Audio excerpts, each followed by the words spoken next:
से मोक्ष प्राप्त नैमिनाथ भगवान की जय हो।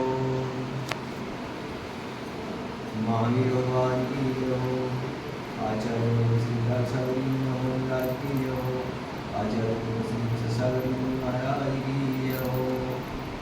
स्वामी धर्म की जय हो। जोले परम पूज्य शेखारी गुरुदेव छोला रत्नेश से पंचवी गुण सागर जी महाराज की जय। महात्माओं, महान पुण्य अवसर से संसार में तीर्थ वंदना करने का ये मौका प्राप्त हुआ था। उस तीर्थ वंदना की भावना बातें हुए हम सभी शिल्लक श्री सागर महाराज संघस्थ 4 मई को गिरनार सिद्ध क्षेत्र पर प्रवेश हुआ और उस गिरनार क्षेत्र पर जाकर 5 मई को उस पर्वत के मोक्ष भूमि की वंदना की। मोक्ष भूमि की वंदना करके अनेक प्रकार से असीम पुण्य का संचय हुआ और उस मोक्ष भूमि पर जाकर सभी भव्य जीवों के लिए सुख शांति वृद्धि की भावना भाई और हमारे उस पावन भूमि पर हमारे लिए सारे भारतवर्षवासियों के लिए वंदना करने के लिए यहाँ पर आना चाहिए और हमारे उस भूमि पर जहाँ नेमिनाथ भगवान, प्रद्युम्न कुमार, शंभु कुमार, अनेक 72 करोड़ मुनि वहाँ से मोक्ष को पधारे हैं। ऐसी पावन भूमि पर शिल्लक श्री सागर महाराज विराजमान है और ग्रीष्मकालीन समय की वाचना उस गिरनार पर्वत पर ही की जा रही है। वो वहाँ पर अपना धर्म विधान, अपनी वाचना कर रहे हैं और निर्विकल्प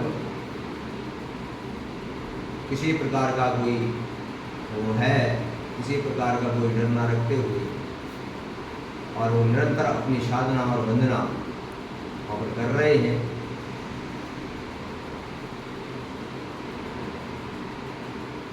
ऐसे पावन भूमि पर जहाँ पर संत विराजमान हो, उस पावन भूमि पर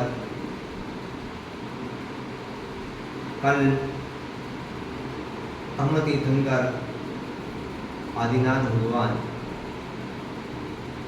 का जो आहार प्रक्रिया शुरू हुई, जिसको अक्षय तृतीया के नाम से हम जानते हैं। कल वो अक्षय तृतीया का दिन हमारे यहाँ पर्व है, मनाया जाता है। उस पर्व को इस गिरनार पर्वत पर मनाया जाए, जहाँ तीर्थ क्षेत्रों पर अनेक संख्या यहाँ पहुँच गए करोड़ों, जहाँ पर ऐसे क्षेत्र पर लगी महाराज विराजमान है और कोई भी संत यहाँ पर अभी नहीं है, इसलिए महाराज विराजमान है। ऐसे अक्षय तृतीया के पर्व पर जहाँ प्रथम आहार आदिनाथ भगवान का हुआ, सभी जानते हैं विश्व के लोग, तो गन्ने के रस से यहाँ पर आहार दान की प्रक्रिया शुरू हुई। और ये आहार दान की प्रक्रिया हमारे इस जीवन को ये दर्शाती है कि हमारे जो संत हैं, हमारे जो मुनि हैं, उन्हीं से ये परंपराएं चालू रही। उन्होंने इस मुनि धर्म को दर्शाया, उन्होंने याद प्रक्रिया बताई। आदिनाथ भगवान ने षट कर्मों की प्रक्रिया बताई। आदिनाथ भगवान ने हमारे लिए उस मोक्ष को जाने का ऐसे नेमिनाथ भगवान की मोक्ष भूमि पर बताई गई। ऐसा आचार्य बताते हैं, ऐसा कहते हैं कि हमारे तीर्थ क्षेत्र जो हुआ करते हैं,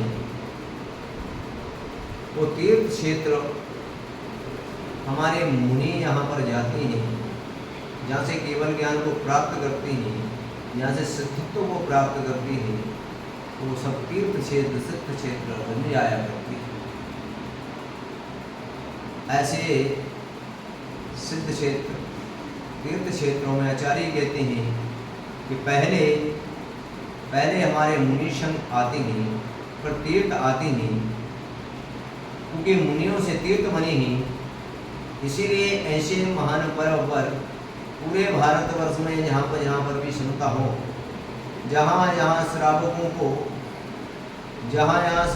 को इस प्रकार का आहार देने का सौभाग्य प्राप्त हो, अपने आस पड़ोस में, अपने तीर्थ क्षेत्रों पर, अपने जहाँ पर भी जितने भी संत आपको प्राप्त हो जाएं, समस्त कार्यों को छोड़कर हमारे लिए ऐसे पर्व पर संतों को आहार दान की प्रक्रिया करना चाहिए, संतों को आहार दान देना चाहिए। सारे भारतवर्ष में एक भी श्रावक को वंचित नहीं रहना चाहिए। वो अगर हमारे लिए मुनि मिलते हैं, चतुर्विध संघ मिलता है, मुनि यार का क्षुल्लक है, कोई भी हमको प्राप्त होता है तो उनको निश्चित ही हम आहार दान दें। और अगर हमारी लंबी दूरी अगर है तो अपने घर से बैठकर ही हमसे घर से बैठकर ही उन सब साधकों की उस साधना आचर्या में अपना सहयोग भी देकर हम अपने पुण्य का आर्जन कर सकते हैं। ऐसा अक्षय तृतीया का पर्व कल यहाँ पर मनाया जाएगा और ग्रीष्मकालीन वाचना यहाँ पर की जाएगी। इसलिए आप सभी लोग भारतवर्ष के जितने भी श्रावक हैं, उन सबसे हमारा ये निवेदन है कि सभी गिरनार क्षेत्र पर आएँ और गिरनार क्षेत्र पर आकर हम ऐसे मोक्ष की वंदना करें और वंदना करके अपने जीवन को धन और शुभ और धर्म में बनाएं। हमारा ये क्षेत्र पर किसी प्रकार का जहाँ तक हम अपनी आसानी से वंदना कर सकते हैं, वहाँ तक हम आसानी से वंदना जरूर करें और इस भय और उसमें ना रहें कि वहाँ पर किसी प्रकार का अगर है तो हमारी पहली टोक जहाँ पर हमारा जिनालय बना है, वहाँ तक आपको किसी भी प्रकार पूजा पाठ या शांति धारा या जाप माला या विधान करने में पहली टोक पर जिनालय में किसी प्रकार की बाधा विधान आपको नहीं है। हाँ, आगे की जो टोकें हैं उन पर थोड़ी सी विकृतियाँ हैं और उन विकृतियों के कारण से हम आगे की वंदना हम सुलभता से नहीं कर पाते। कोई बात नहीं, लेकिन पहली टोक तक हम पूजन पाठ आपसे सब कुछ कर सकते हैं। इसलिए सभी यहाँ पर गिरनार यात्रा के लिए सभी आएँ और कल के अक्षय तृतीया की इस पर्व में सभी उत्साहित होते हुए भारतवर्ष के सभी प्राणी और सभी उसमें शामिल हों और सभी और उस पर्व को बड़े उत्साह के साथ मनाएं। हमारा जीवन धन्य हो जाएगा, क्योंकि दुनिया के अंदर में तीनों लोगों में और आहार दान की प्रक्रिया चली, जिससे कि आज आपको ये पुण्य कमाने का सौभाग्य प्राप्त हो रहा है। और सारे भारतवर्ष में इस पर्व को बड़े उत्साह के साथ मनाएं। गिरनार पर्वत सिद्ध क्षेत्र नैमिनाथ भगवान की पावन भूमि से आप सभी के लिए श्री श्री गुरुसागर महाराज का मंगल आशीर्वाद और आपके लिए मंगल शुभकामनाएं, आपके लिए आप सभी सुख समृद्धि को प्राप्त हों, सभी का जीवन सुखमय मंगलमय बने। इसी के साथ आपके लिए मंगल आशीर्वाद देते हुए अपनी शब्द श्रृंखला को विराम देते हैं और 1008 श्री नैमिनाथ भगवान की